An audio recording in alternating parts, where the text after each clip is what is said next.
You're right. Welcome to our Friday flex. You not gonna flex? Your shirt dirty, dude. Oh, thank you. Over there looking all dusty and crusty.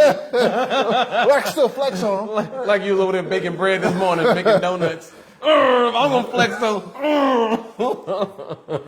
Welcome to our Friday flex, the communication series. We are on part 11 of our communication topic, part 2 of the assertive communication, and we'll try to wrap up the assertive points today, and then next week we won't have Friday Flex, but the week after we will finish the entire communication series by doing like a nice little summary. So, Oh no, then what do we do after that? we're gonna find something stimulating. Something thought-provoking. Yes, just Something that provoke the encourages mind. your muscular minds to grow. Yes, I command you to grow. It's still your set. So this assertion or assertive. I'm not sure where your mind is. Well, assertion. Then insert oneself. Assert. Is not as lengthy as the manipulative, kind of diagram and reference guide that we're using. But anyway, so we'll try to wrap up today. So there's a list of differentiation between assertive communication and aggressive communication, and I'll just kind of read a couple points.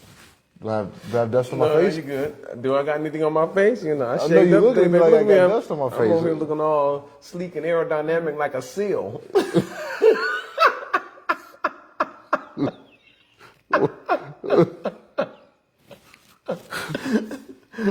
No, you. I don't think you're dusty. I'm just make sure I'm not dusty anymore. I want to be dusty. All right. Okay. Assertive. So aggression versus assertiveness. So aggression, force your needs or opinions on others. I think that was that little skit that I was sharing with you guys. The language was harsh, but the guy that was seeking a full-time employment, yes, when he came in as a armed robber. Yes, the Onion movie, right? Is the Onion? I think it's called The Onion. Oh, okay. But I'm not familiar with the actual movie okay. itself. But the fact that he came in with a gun, aggressively, not Yes. in an assertive way, but aggressively seeking employment, a 40-hour job with benefits. I mean, what he was asking for, I get what he was asking for, but just how he did it was very aggressive. Yeah, and I think anytime you come into a bank with a gun, And he had on a type of a, I don't want to say as a mask, but we'll just use the word mask, for now, like a stocking cap, just so no one can identify him easily. yeah, And he wore that in the entire scene. Even when he got hired, he was still wearing it. so that'd be aggressive, aggressive communication, forcing one's needs on others. He just wanted a full-time job. That's all. I mean, you can't find fault with him. It's just how he did it was not assertive or ideal. Yeah. So assertiveness would be express your needs clearly but respectfully. So maybe not with a ski mask or a gun, but just, hey, let me speak to the branch manager. I would like to work here, and I can be an asset to your business, whatever. That's assertive. Yeah, straight to the point. The usual procedure, interviews and so forth. But I want a 40-hour week job with benefits. With benefits. Give me this job. I want matching 401. Yes. So let me share You got something that I experienced this week about assertiveness. So I was talking to a potential prospect, and I could tell that the prospect was not so familiar with how commercial insurance worked. And so I explained a couple points about, hey, this is how insurance works. And so the guy said, I can just cancel anytime, right? I said, yes, you can. I said, however, if we were to write this together and this is what you want, and you cancel shortly after, I will not write you ever again. And it was assertive. Clear. And so I told him, so that way there was no expectation like, oh, you wrote me one time, you write me again. Yeah. So I was very clear with my intentions or my needs, which is to have good retention. And he laughed. He says, I can understand that. I respect that. I said, well, thank you for your respect. The next one was... And what was that one called? This one, well, so they're just examples. They're aggressive example and then assertive example. Oh, okay, Yeah, gotcha. so these are like... I wasn't sure if there was like something specific No. assertive or aggressive. The next one says, aggression often involves bullying or pushing the other around.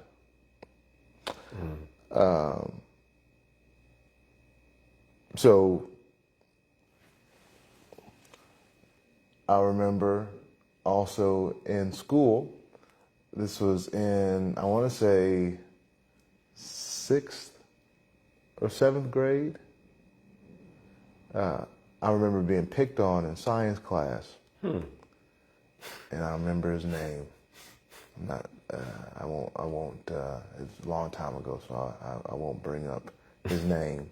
But he was one of those individuals that, and as I think about it now, I can understand. He was raised in a household where there was not proper love. Some of the things that he did was indicative of it, but he was one of those kids that were always nicely dressed, had the new shoes and fresh haircut all the time. They bought him love. But anyway, it was so odd to him. And mind you, this was the 90s. This is mid 90s, mid to early 90s. I remember being in science class and being joked about being a vegetarian. Of course, that age, that's one of the only few things that you could joke about somebody with. It's like, who's a vegetarian in Detroit? It's like they don't exist unless you're like Seventh-day Adventist or something, or Jamaican. Rastafari, let me be clear. So anyway, I remember he pushed me in the back of the head, and I was very assertive that day. I asserted myself on him. Did you bless him? I gave him the anointing. Laying of hands? Yes, it gave him peace. Yeah. But after that day, it never bothered me again, I'll tell you that. But that was his, whatever he was trying to say, he was doing it in a bullying fashion. Yeah. And so the converse, or the opposite would be The assertive, others are treated with respect. And that's one of the things, because of his upbringing, he didn't know how to treat anybody with respect. Yeah. But assertive means to, and that's kind of the last two, the previous assertive statement. Respect was always there. So we're starting to see a correlation. Like respect has to be there. I was unfortunately getting stuck in a TikTok tunnel. And I'm unfamiliar with that. TikTok's like Instagram, but a little more interactive. So I got on this after TikTok figured out what kind of videos I like to watch. It would send me all these random videos of the same kind of line of my interests, without me even determining, like, hey, I like this, because when I first. One of the things, side note, one of the first things I did when I got on TikTok, I was like, I heard it was a black hole. However, it's very informative. So it asks you, what are your interests? So I said DIYs and chess. There you go. And so what they'll do is it'll have like a For You section, things you like. So one thing that popped up, I said, well, it's pretty interesting. And I was like, and I guess because I watched it for a while, like a couple minutes, it was like, oh, you like that, huh? And so send me more. I'm like, oh, you like that too, huh? Oh, I got some. I got that. It's like, oh, let me see you more.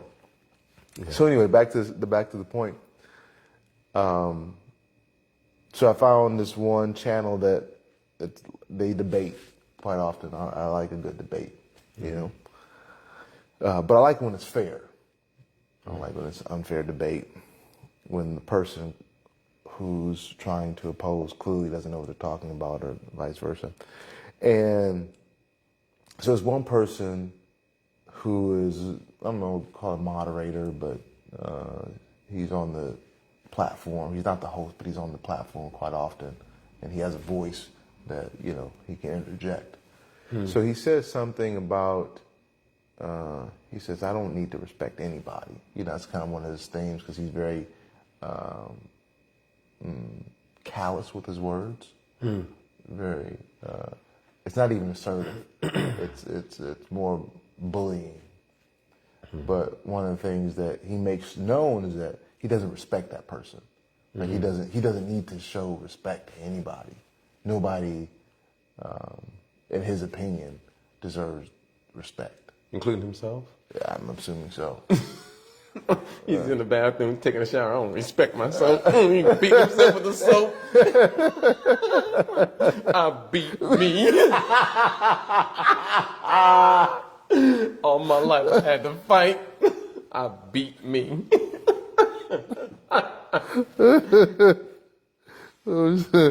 And but yeah. So respect is you see that, and I'm pretty sure we'll read some more. That's kind of a common theme, is respect when it comes to assertiveness. Has to be there as a key element. Would you be so kind to read the one for this one right now again? Yes, it just says others are treated with respect. Aggressive, I'm sorry. The aggressive part Yeah. is often involves bullying or pushing others around. I was going to give a super brief example and also something to consider as well. When it comes to professions such as sales, I'll specifically point out like car sales. There has been a history in the 50s and 60s and 70s and 80s too and 90s of car salesmen being very aggressive in how they treat the client that's coming in search of a vehicle. It has gotten so bad in terms of the level of disrespect, you can say, and where sometimes, and I remember even reading, out of one book from Joe Girard, how he would describe how some salesmen would even take your car keys, throw them on the roof of the building so you can't even get your keys back. And now you're forced to buy a brand new vehicle, like really bad practices. Or no way. They would not give the fair price on a vehicle, but really create some absurd amount in terms of what this vehicle is, even though the vehicle ended up being a lemon, like just pure crap, but they'll give like this ridiculous price, right? Now, things have changed since then. There have been laws, like you have an I can't remember. Yeah, MSRP, and you got all these different things in place now, window stickers and so forth, that make clear statements in terms of what's on the vehicle, the equipment and so forth, and yada, yada, yada. But because it had left such a bad taste in the mouth of people in general, that you could be an honest car salesperson, fresh out the monastery, like myself, and then you could have a customer come in and they're just bullying you, and they're just, because they think that you're the same individuals of the past, of yesterday, but you're not that person. And so I'm pointing out how, yes, I understand where the client is coming from because there was a history, right? However, keeping that in mind, that there was a history and that here is a new person. So I'm pointing this out because even when we are in relationships with each other, or we're interacting with each other, whether it's family and so forth, that someone may have had a specific type of past that was perhaps aggressive and so forth. But when we clearly see that the person has actually made changes within themselves to become a better person, personal development, they're holding themselves accountable and responsible and so forth. And if we still hold on, if we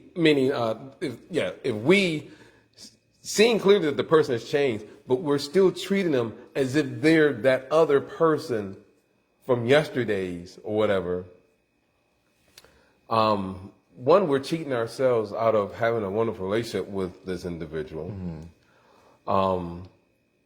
But two, all that level of aggression, or aggressiveness, bullying and so forth like that. I mean, yes, it clearly shows that that person is hurt in some way, shape, or form, but it does not allow growth or depth to even occur in such a relationship.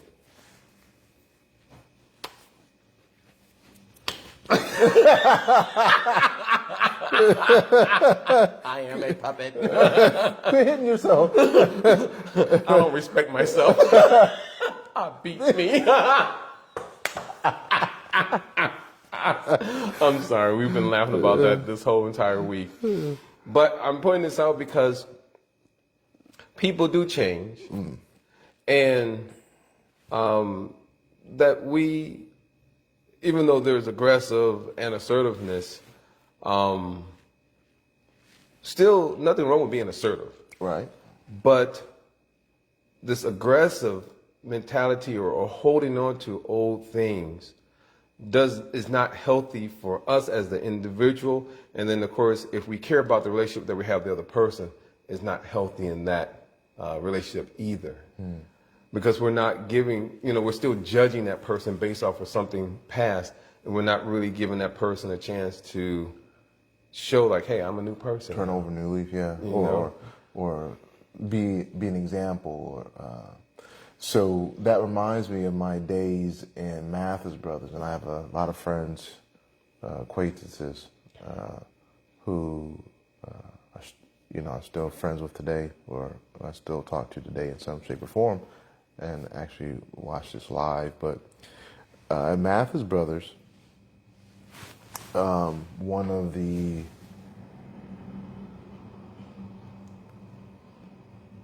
one of the common responses, and I'm not sure if this is like it today because it's been a decade plus since I've been a Mathis Brothers. But when I was working there, one of the common responses from people when they walk in the door is they'll give you what they call the Heisman. Oh yeah, You know. basically, yeah. And I imagine the same thing. Yeah. Car dealership. No, I don't need any help. I got this. I got this. And they go over there, they're looking at the cars, they're kicking the tires and so forth. And then eventually they come in because they have a whole bunch of questions. Right. So I remember, and it was a rare occurrence when someone didn't throw up the Heisman. You often you lose count of the Heisman, or people are like, you guys are vultures, you know. Yeah. Just vultures, you know, just hawks, you know. But I remember this one person, this lady, she said, I'll tell you what. As soon as she comes in the door, I approached her, she said, I'll tell you what. I know you're on commission. I don't need help right now, but I have your name, and I'll make sure if I buy something today, I'll find you so you can get credit. It's very assertive and respectful. Because she could have said, "Oh, you're a vulture. You're this. Yeah, you know." could have. Yeah, easily. She could have just ran. A lot of them run. She's a runner, track star. But she didn't run. She met me. She explained her expectations, and she understands my expectations or my goal. And if she did, she would, you know, let me, you know. Yeah. And the element of respect was there. Yeah. And so if we're going into a place in which we're meeting someone who's 100% commission, despite how others in that same field have been known to do or have done in the past, we as intelligent human beings should operate in a way in which we can give people we've never met in that same industry an opportunity to be different. Yeah. And without a doubt, even though I was just giving one scenario in terms of car sales and how some salesmen have been very aggressive, because at that time the field was actually dominated by males. Other saleswomen now as well, but things have actually changed tremendously, and that type of aggressive sales tactic doesn't really work if you're going to a legitimate dealership. I cannot speak for a B lot, because a B lot is, you know, like I used to work for Toyota, so a regular lot in terms of a regular dealership would be, again, if it's Toyota, Honda, General Motors, or a Ford, Chrysler like this. But a B lot would be Dave's Autorama, you know, or something of that, you know. You know, like you buy, we fry kind of a thing, you know, kind of a, you can pay here, you know.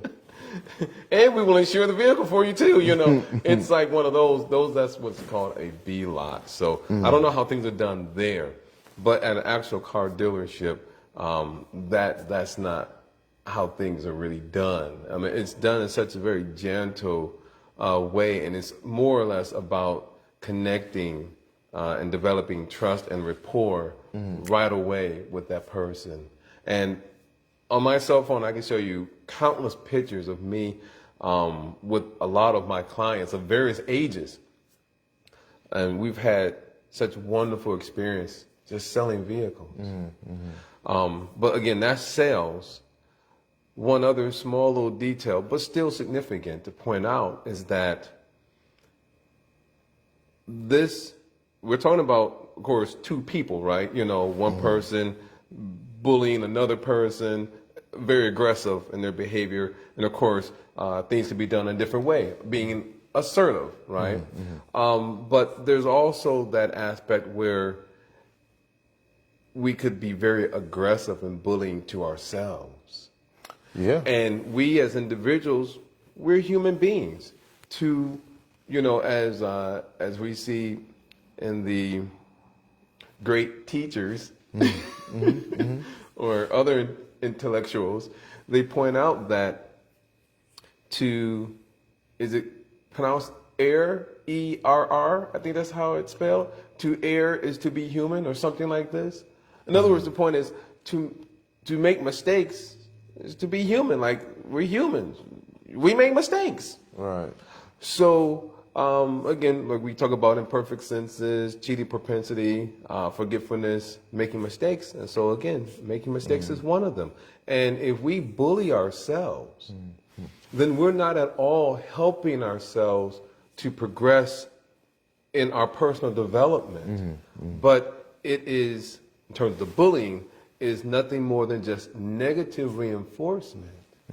And we find ourselves in this downward spiral, or a negative spiral, where we are constantly beating ourselves up to the point where we can no longer get up. Like, we become vegetative. Yeah. We just say, you know what, forget it. What is the point of even trying to improve myself as a human being, or just work on myself?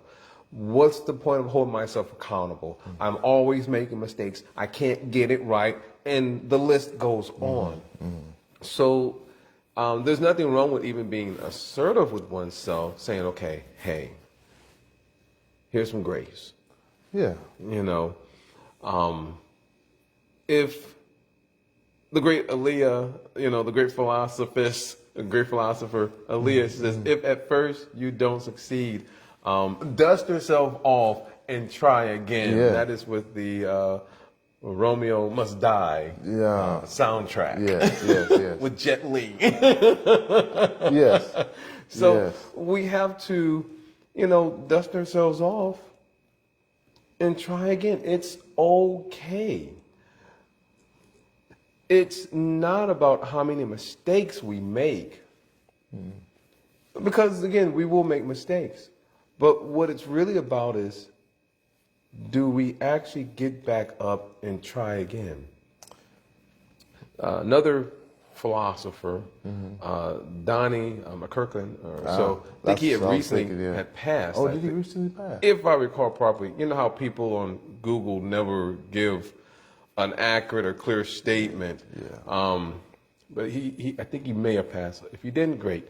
But he points out that a saint is but a sinner who fell down but got back up. So it's all about getting back up. We even see this in the ancient yoga text, where even if one may commit a sinful or abominable act, again, making a mistake, obviously, but because they are fixed in their determination, they're considered saintly. The point is getting back up, not staying down and then beating ourselves. Beat me. I knew it was coming. This reference actually is coming from The Color Purple, where Oprah Winfrey's character pointed out that Harpo had beat her. He beat me. And so I'm simply just plucking that unique string or chord in regards to if I disrespect myself or if I'm aggressive towards myself, that I beat me. All my life I had to fight, and I beat me. So that's why we're laughing, is because of that. But again, just getting back on track is that as individuals, we have to have some grace. We have to have some compassion and kindness. Again, that charity begins at home. Yeah, and we must be charitable with ourselves. That is home. You're right. Ourselves. We're home. Just me. You have to be charitable to yourself. Treat yourself. Don't beat yourself. Next one. So this is aggression. Only your needs matter. And we see this oftentimes where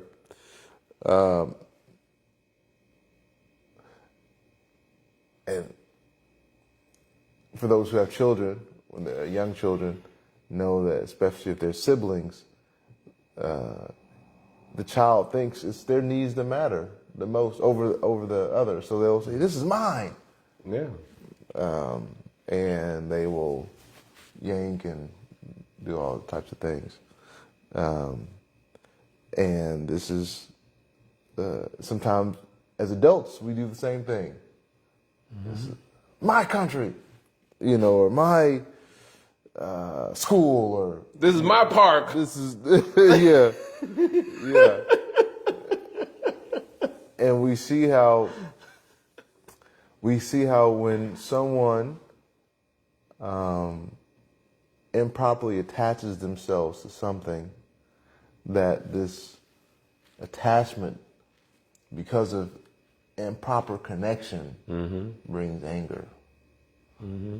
Yoga text, ancient yoga text. Ancient. Yeah, speak about this improper attachment. And so when we are improperly attached to something, then it's like only what I want matters. I don't think you read the assertive part. Right, I'm about to do that right now. It says, the assertive aspect is considering the needs of others as well as yours. So you cannot neglect yourself. You cannot neglect yourself because you have to respect yourself. Don't neglect yourself. Respect yourself. And others too. And others too. So and this is where maturity comes in, is to be able to see, this person has a set of desires that person has the right to have. I have a set of desires that I have the right to have also. True. However, if my needs hurt them, if me acting on my needs makes their life worse, then that's very selfish. However, if I can manage to make sure that they get their needs met and my needs met, and I am not affecting them in a negative way, then that's respect. Can I throw something in there? I'll catch it. I just thought about old boy. Here's an idea of throwing at your run. But, one unique aspect of that, because what you just said is very clear. There's no misunderstanding. And even though we may be doing the respectful thing, meaning making sure our needs are met, and then also doing something that benefits the other person as well. So in other words, the win-win situation. In some instances, the other person is not able to see that. Let me check the door. I don't think I locked it. I think I locked it. You think you locked it? Okay. Yeah, I think I locked it. Okay, cool. When somebody walks in, we just bum rush. No, I'm just- But anyway, we may be doing the respectful thing. Again, a win-win situation. We're benefited, but the other person is also benefited as well. But for whatever reason, the other person, depending on their level of understanding, or I don't know if using the word intelligence would be a respectful word to use in this case, but they're not seeing that. You are doing something one, that's respectful, but then two, you're actually benefiting that person as well. Like they're gonna win. Like they're whatever the situation may be. It could be money. It could be whatever it could be.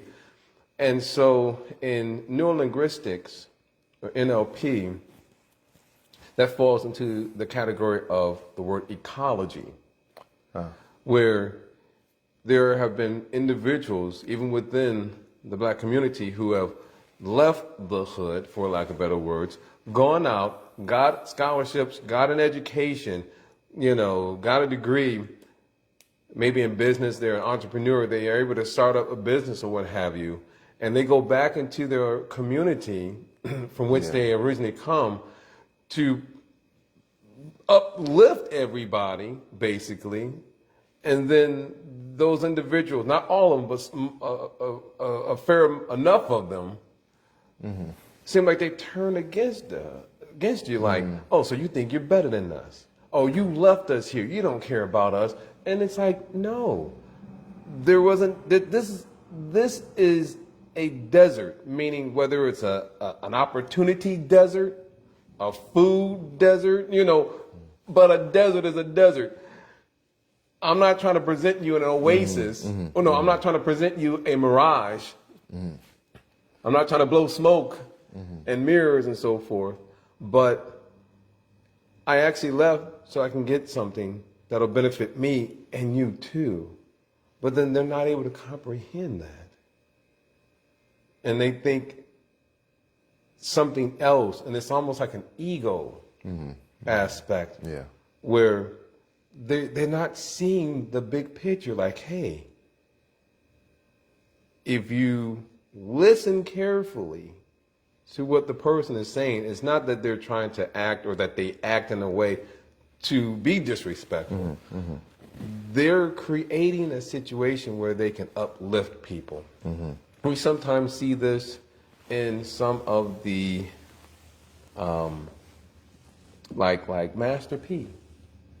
Yeah. You hear different stories of Master P, a rapper. His son is Little Romeo. Maybe he's go by the name Romeo now because he's not a little kid anymore. Yeah. But you have some individuals from Mid Romeo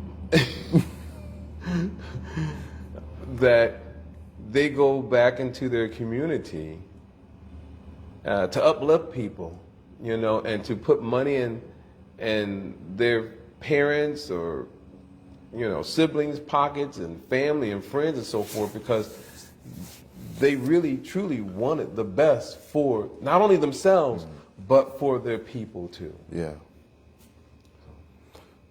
I think Mama Swift said something. I wasn't paying attention. Go ahead. Guess I'm looking at myself. Oh, good. Yeah. Sometimes I feel like. All right. Okay, so Mama says, also known as picking oneself up by the bootstraps, self-empowering is one key to uplifting oneself. Yeah. True. You got to get up and stand up. Stand up for your rights. So the next one is the aggression is no compromise. No compromise. The assertive is often compromise. So in this, but the theme for the assertiveness is respect, because compromising means you can understand where the person is coming from. When you can't compromise, it means you don't care where the other person is coming from. Can I say something? Go ahead. I don't care for this word compromise.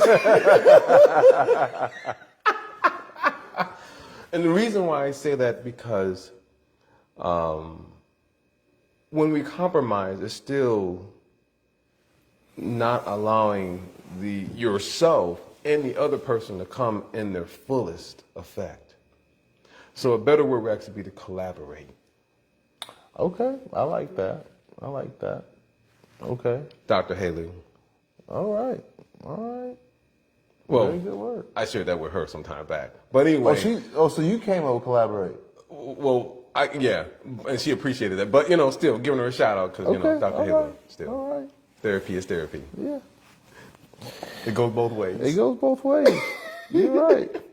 But when we collaborate, that means that I see that you have amazing gifts and talents. I respect all that. And I respect myself too. And what I could also bring. Let's see how we can put this together and make a pizza out of it. I see your abundance of assets. You see my abundance of assets. I ain't looking at your assets.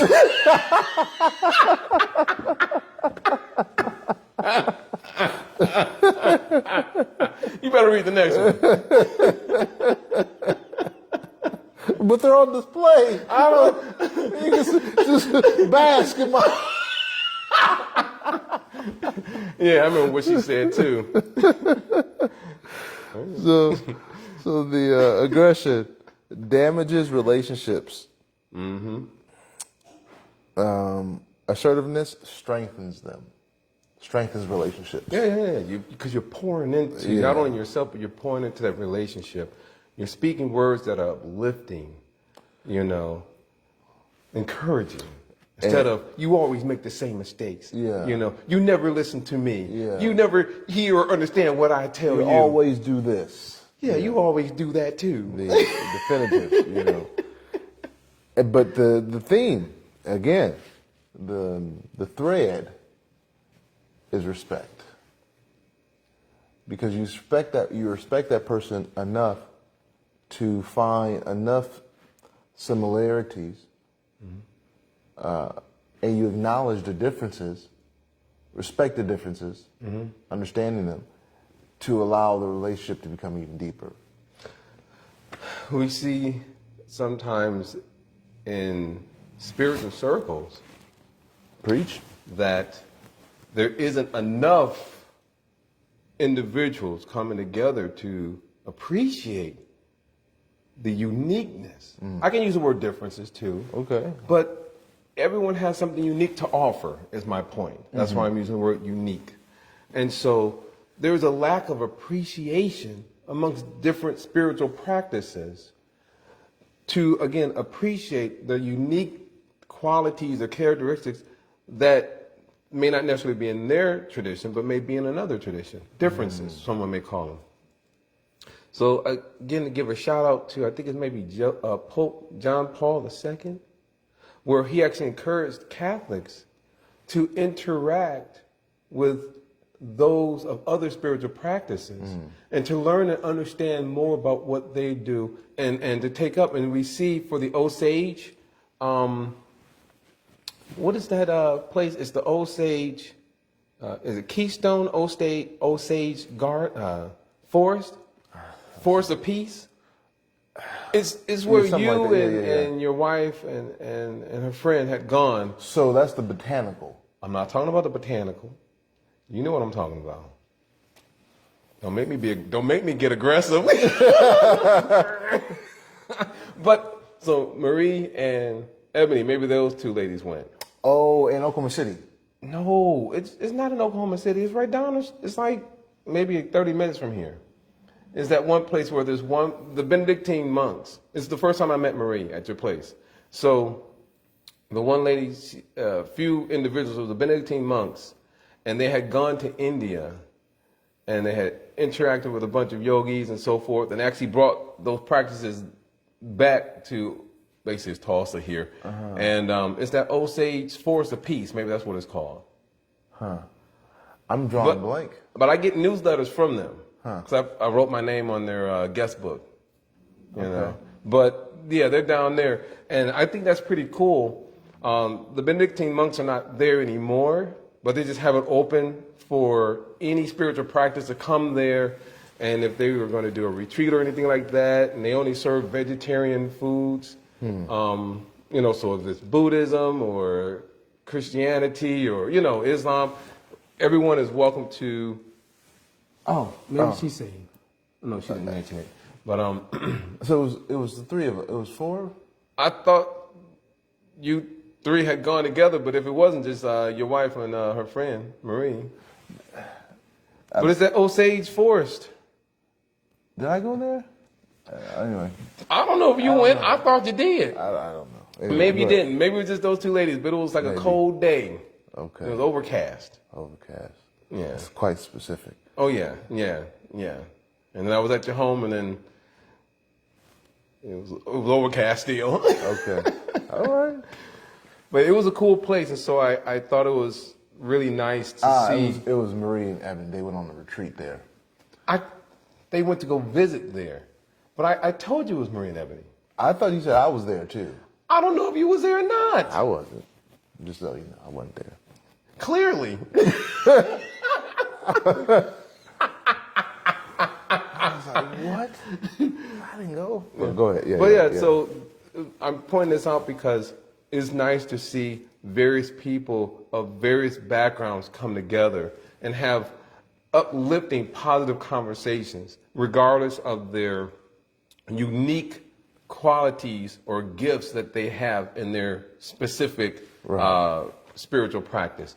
Even when we come here for Bhagavad Gita discussion on Sundays, it's nice that there are those who are coming from various different traditions, whether Sufi tradition or Christianity and so forth, to participate in this. And I've seen this in other places too. Even when I was back in Detroit, you know, you have those who were, what is that group called? Not the Nation of Islam. It's the other group, not the Shriners. It's the guys that wear like the red fez hat. But you had basically different groups, individuals coming from different practices. And when I would go on Belle Isle for their chariot festival, it was always great sitting and breaking bread with them.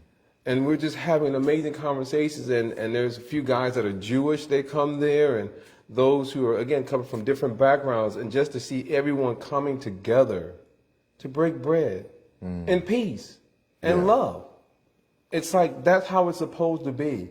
And we are to uplift and encourage each other to go deeper in one's respective spiritual practice, not necessarily tear another person down. Right. You know? Because if we are tearing down another spiritual practice, we're ultimately tearing ourselves down. Just like you were trying to give the example the other day of, you know, one finger pointing at one person, but then 3 fingers pointing back at ourselves, you know, and then the thumb is pointing up towards God, as they say. So if we are tearing down another practice, we have to, actually there's another way of looking at it, which is, and I remember this was coming up back in the 70s with all the different court cases and so forth, with the Supreme Court specifically. But when it comes to spiritual practices, when we see that another genuine spiritual practice is being bullied, you can say, and I'm referring to an actual genuine practice, not some... Right, hodgepodge. Right, but actual genuine practice, it's almost like when we see that another country is under attack, it's just only a matter of time that war front will be at our door front or at our doorstep. And so it is best that we have some respect and to appreciate and embrace the uniqueness of another spiritual practice. Yeah, and being able to point out the similarities. Just use the change of language really is what I've noticed. And that's it's a lot of it's, oh, that's what you call it. Because, like, for example, in Vedic culture, if you know me, you know exactly why I say Vedic culture. I'm very specific about that. We may use the word prasadam, but in a Roman Catholic upbringing, we call that the Eucharist. Different word, but the same thing. In Catholicism, I wore a scapula. You know, you wear it around your neck, and there was a certain meaning for wearing that. Now I wear what is called kantamala. Still goes around the neck, and the crazy part is that it has roughly the same exact meaning. Even though they're two different spiritual practices, one may say, but the meaning, the whole intention, it didn't change. Yeah. And so I remember when I was meeting your mom and a few others, like 20 years. It's a long time. I know, I gotta look at the watch like, man, 20 years. Is that, some individuals thought, wow, you take to this practice like a fish out of water, like a fish going into water. And it's because when I looked at it carefully, nothing changed. Yeah. Difference in words, Right. One may say this, tomato, other person may say tomato, but nothing changed. Right. I'm just able to dive deeper into it. Yeah.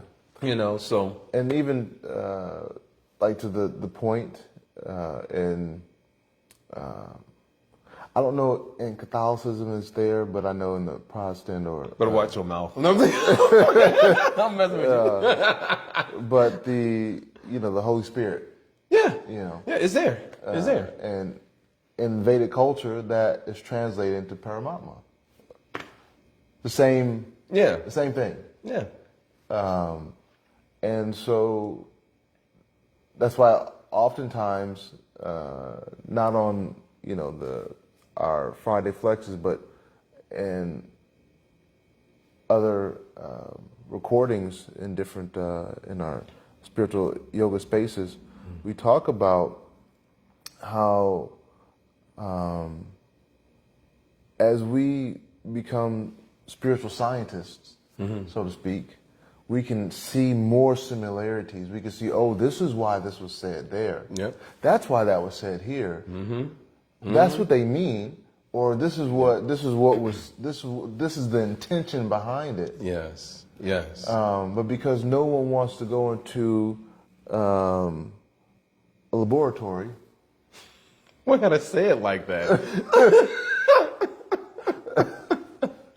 It's like thinking Dexter's laboratory.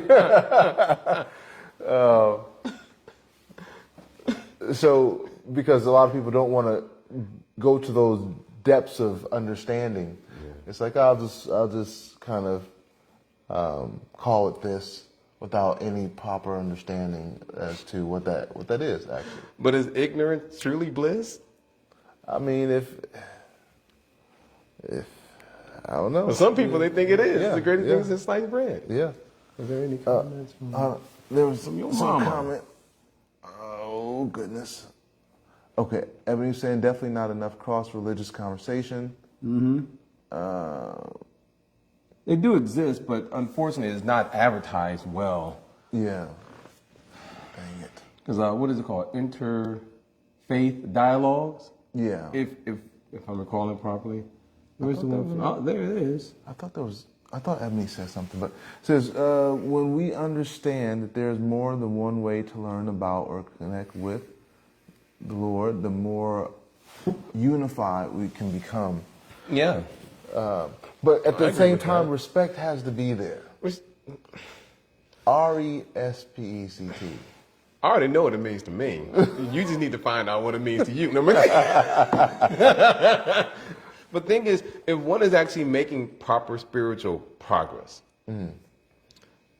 genuine progress, not this artificial stuff, but really genuine progress, and they understand who they are in their relationship with the divine or the Most High or the Lord or, however they like to phrase it, and they see that the Lord is seated within the hearts of all living entities, that is your beloved right there.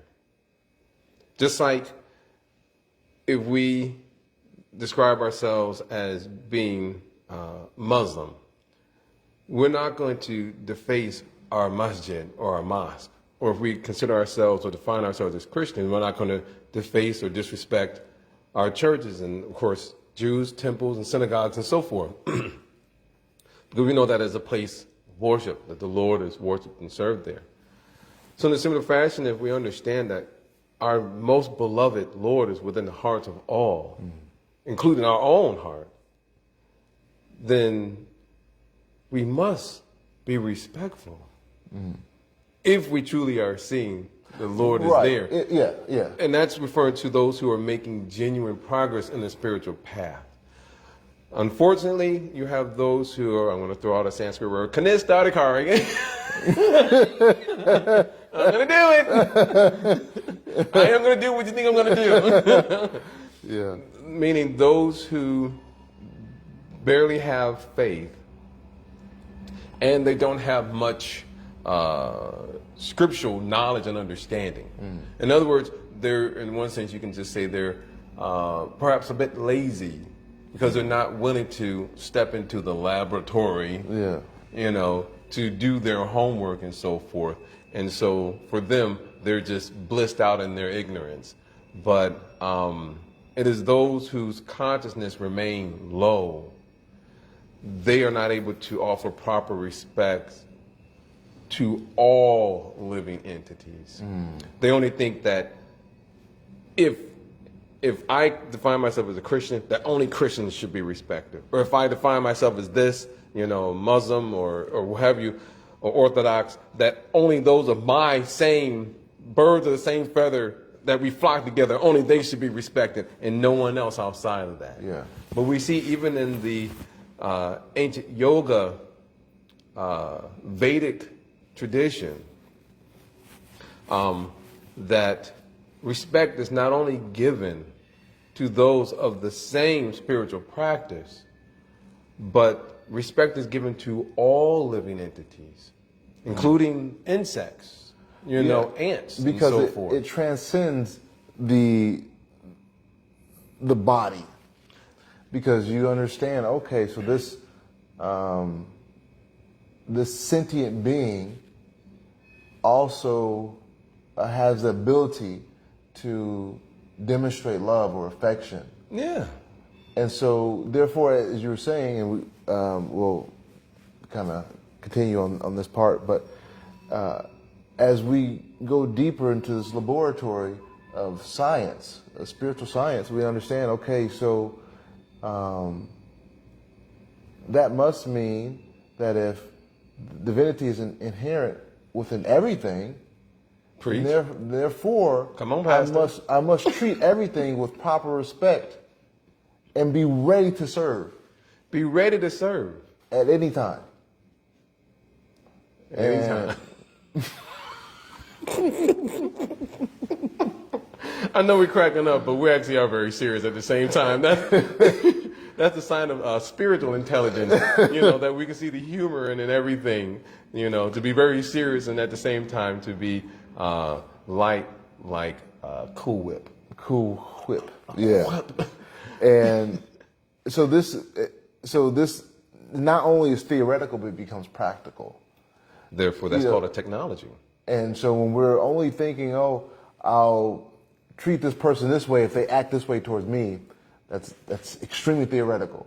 Yeah, that's a business. That's business. That's a contract. But if someone is despite how they're being treated, they're still offering respect. Mm-hmm. Even if it's at a distance. Even if it's at a distance, that is true love and practice. Mm-hmm. It has to be practical, as you're pointing out, not just in theory. Mm-hmm. There was a couple comments, and then we'll get a couple more. So, there's some new names up in here too. let's see here. Did you read those from Ebony? Yeah. Okay. When we We did that one. we did that one. Okay. Mm-hmm. What's the next Back in the 70s. one? Your mom was saying something. I don't know if I can tap this one. You mean? Oh, almost got it. There it is. You got There it. it is. Oh, but it says see more. Okay, man. so this is back in the early 70s when Krishna devotees would come downtown. They attracted the attention of most people because of their music and dancing. There were many pedestrians who would...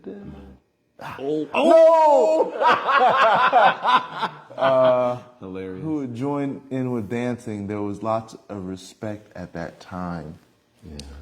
Yeah. And so, so you would say that respect is not there because of bodily attachments. Well, That was a question, right? Looks like a question from your mama to me. Okay, all right. I didn't. You know, you should know your mama a little bit better than I should. I mean, I think so. I didn't see the question mark, so I was like, I wasn't. You don't have to see a question mark. So, would you see? It's English, baby. Okay. Would you say that respect is not there because of bodily attachment? One thing I'll put out or point out is that Don't put out. Point out. Don't put out. one thing I'll point out is that you know how, and I'm just going to point out the example of Jim Rohn when he used the word sincere, or someone being sincere in what they're doing, but Right. one could also be Right. sincerely wrong. Exactly. Yeah. So when it comes to respect,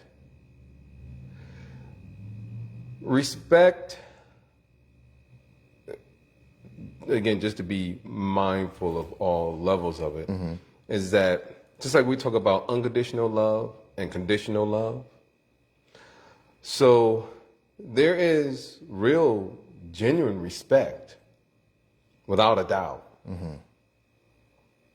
And you will find people who do have respect, even though they may be in a bodily consciousness.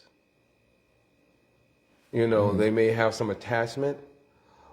And so they may not necessarily understand or have the knowledge that all things that are created are meant to be used in service of the Lord. But at least they take pride in their home. They take pride and they respect themselves. You know, they take care of their health. They take care of their families. They take care of a lot of different things. It may not necessarily be with that specific understanding, with a spiritual understanding, but even, again, just pointing out that there are some individuals who may have some bodily attachments, but at least they have respect for themselves. You know, they have respect for others. They take pride in themselves. They take pride in their home. Like you look at them, because part of respecting oneself is also respecting one's time. True. You know, Yeah. part of respecting oneself is eating foods that are Beneficial and nourishing to the body, and not just, you know, sitting back eating ice cream and ding dongs and ho hos and cakes and cookies and stuff like that in your basement. Shots fired. But it's about eating foods that are going to be nourishing to your body. You know, respecting yourself, respecting your body in terms of, I gave my mom a homework assignment. How do you nourish yourself? In terms of how, and another way of looking at it is, how do you respect yourself? What are you putting into yourself? How are you pouring into yourself? Are you watching wholesome TV programs that are thought-provoking? Or are we simply watching things that are degrading our intelligence and degrading our thinking and so forth? Right. Are we eating foods? You know, are we hearing things that are, again, uplifting? Or are we listening to things that turn our brains into mush, for lack of better words? Because although it's very subtle, we, on a subconscious level, are greatly influenced by the various forms of advertisement in our environment. Or you can call them forms of stimulation. To make it plural, stimuli. So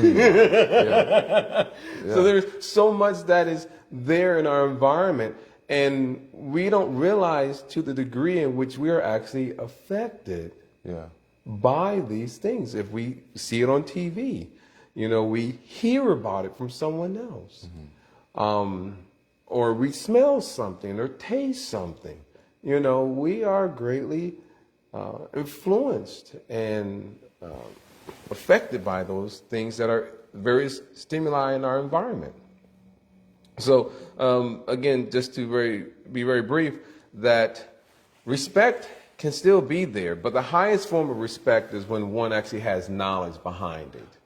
Yeah. You know, in terms of like complete understanding of how everything is properly connected. That'll be the highest form of respect that one can offer. But still, even though someone may be on a bodily platform, one can still be respectful. I would also add to that, because what you said is really good.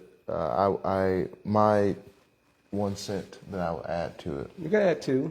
It's one. Yeah, I can spot you. You I want me to spot you? You need $1? No. I'll spot you. So,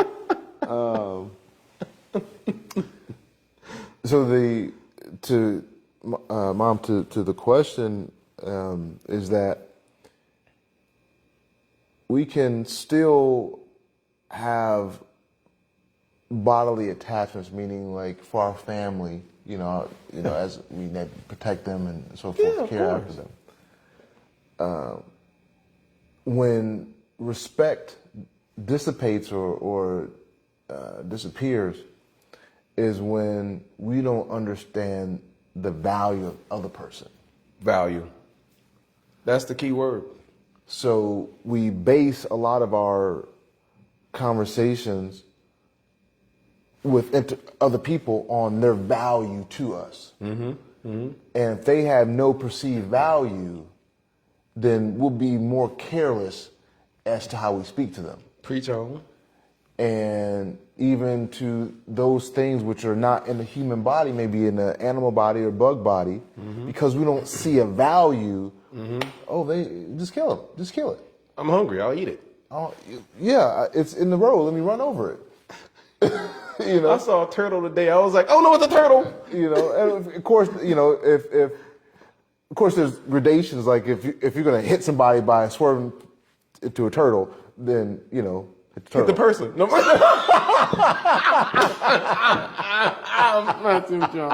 I'm messing with y'all. I'll just pray over and sprinkle some holy water on. All right. But yes, but understanding that, understanding the value. Yeah, value is very important. And so that's really the in my opinion, that is the key, is to have, if we understand the value, then the respect is automatically going to be there. Yeah. If we know the value. Yeah. We have to wrap up, but Ahovala, it's good to hear from you. He says, respect is there because we recognize that the Lord is present in all living entities. Namaste can be translated to mean, dang it. Yes, that's it. The divinity in me recognizes the divinity in you. See? Your mama put the question mark right there. Thanks. I didn't want to assume. Thank you. You don't have to assume anything. But yeah. So that's what that's value. Respect comes from value. Yep, that's true. I've noticed that even in car sales, very briefly, when someone may say, "Why does this vehicle cost so much?" And it's because the person could not see the value in that vehicle. You know, whereas I've had clients come in and say, "Give me that vehicle right there, sir. I want that Sienna van." And they valued that van. They told me directly. They said, "Hey, my wife and I gotten into this car accident. Because of the safety features of this vehicle, 5-star rating all around, up and down, in and out, that if those features weren't there, we would not be alive right now, according to the fire department and the other people who had to use the jaws of life to get them out the vehicle."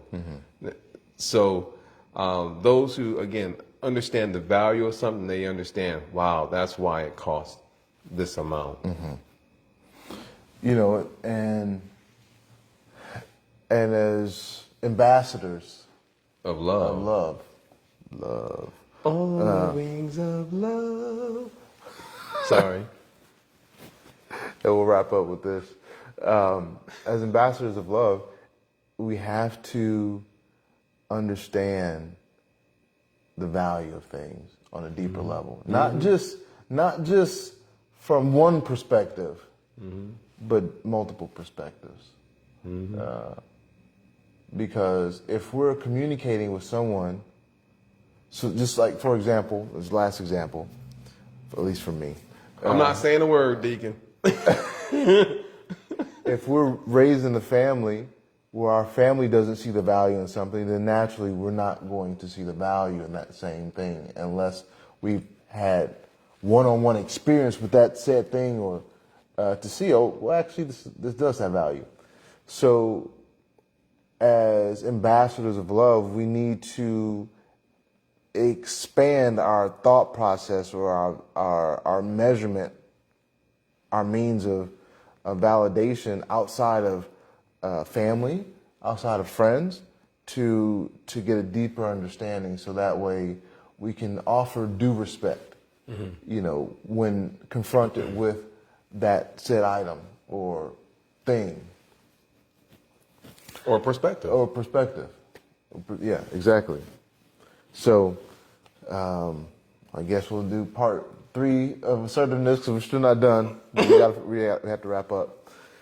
But thank you all so much for your points, questions, and I really like the question aspect. And I think as the Friday Flexes evolve, we can maybe beforehand get some questions, and we can talk about them and go deeper into those, because those are really good. Why are you looking at me like that? I was thinking there's a very intelligent audience. Oh, yeah. You know, like we're all growing. Like I'm literally like physically like getting some gain straight, and I was noticing that bad boy. My head's growing. and you know, everyone's asking amazing, beautiful questions. So yeah, definitely, I say keep the questions flowing. Yeah. So again, to remind you all, no Friday Flex next week, but the week after we'll be back with part 3 of assertiveness, and then after that is the conclusion of all types of forms of communication, at least the basic 4. So, all right. Thank you. Stay hydrated. Live responsibly. Keep flexing. Keep flexing.